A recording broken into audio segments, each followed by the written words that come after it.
Is immigration harder for poor people? Hi, I'm Jim Hacking, immigration lawyer practicing law throughout the United States out of our office here in St. Louis, Missouri. It is definitely harder to get an immigration benefit if you're poor. Obviously, there are costs associated with filing an immigration application. Most cases involve situations where you're spending at least $500, if not $1,200, or even $1,800 roughly in legal fees.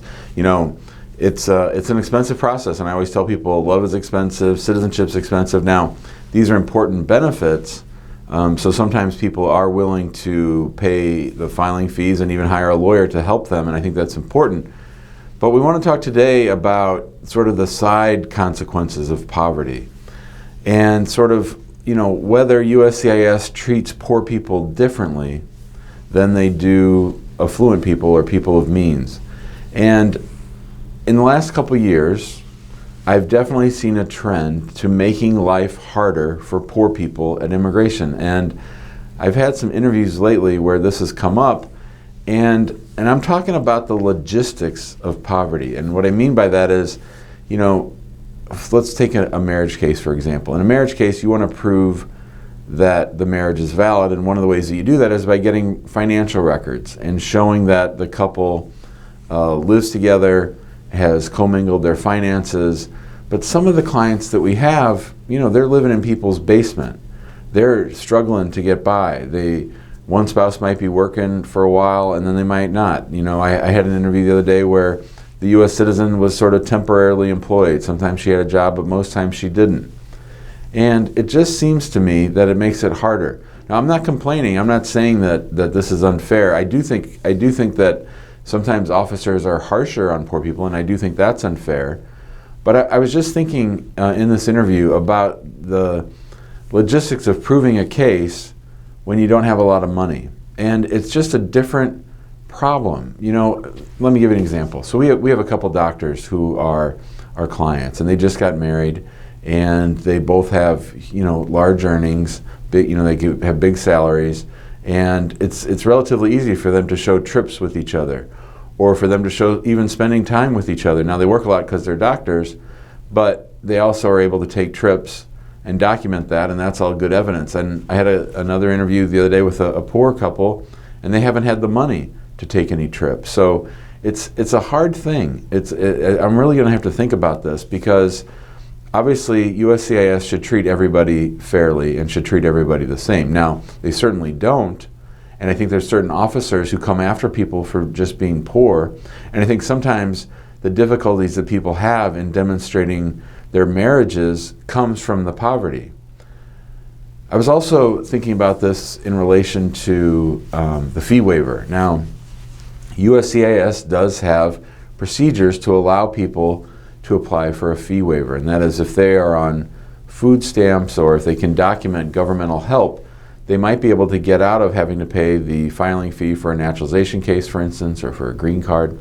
Now, in our office, we always try to encourage people to go ahead and pay the fee. The fee waiver can be problematic, especially now when USCIS is paying so much attention to public charges and people who are going to get government benefits and the affidavit of support. It's clear that USCIS from Washington, D.C. is spreading the word that officers are to pay particular attention to people's financial means and to treat them accordingly. And it's really starting to filter down. And it's really upsetting. I really think it's unfair that I've sat in cases where I know the marriage is valid. I know it's a true marriage. I've seen the couple over the past year. I see how they interact with each other. I see how they arrive at our office. I see how they are. And I know it's a legit marriage, but they just don't have the wherewithal or the records to show that the marriage is valid. And you know, another thing too is when you're working 3 jobs, when you're trying to feed your kids and, you know, just make ends meet and you're hustling, you know, you don't always have the time to reflect and to get ready for your immigration case. You don't always have time to build that case, and you're just struggling to get by. And so this video is not necessarily a call to action. It's not necessarily like my other videos where I'm sort of explaining things of how things work in immigration. This is more Jim just thinking out loud. This is just me thinking about what I've been observing at immigration and what we can do about that. And so I'm going to spend some time thinking about that. If you have any suggestions for me as to ways that poor people or people who don't have full-time employment or people that don't have the means to demonstrate a lot of the things that we ask for in a marriage case, like joint bank accounts, credit cards, buying furniture together, those kinds of things. If you have ideas about that, please be sure to leave me a comment below, because I'm going to spend some time thinking about this, and I'm going to talk to my team about it, and we're going to try to come up with ways, maybe all spouse cases or all naturalization cases are not created equally, and maybe we need to start fleshing that out a little bit and doing a little deeper dive with our clients to try to be a little bit more creative in how we prove up a case when the people are not of financial means. So I'd love to hear your suggestions. Leave them down below in the comments. If you like this video, please be sure to share it on social. Please be sure to subscribe to our YouTube channel so you get future videos. Make sure to let your friends know about the video. If you have questions you want me to shoot a video about, please be sure to leave comments below. We'll try to shoot a new video just for you. And if you need any help or have any questions, give us a call at 314-961-8200.